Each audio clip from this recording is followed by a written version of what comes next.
Did anyone else go through this with Twilight where you were like, yeah, it's good, I like it, but then you're like, but the story's bad and the writing's bad, so it's bad.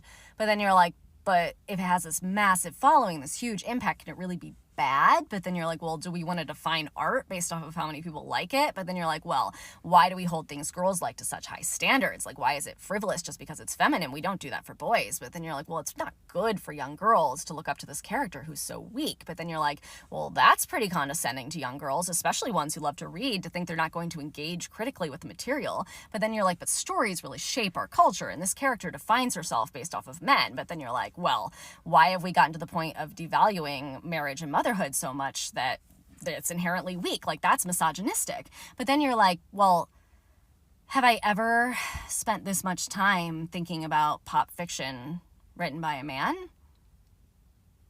Is it possible that Twilight is perfect? No, it's not, but Kristen Stewart's really beautiful.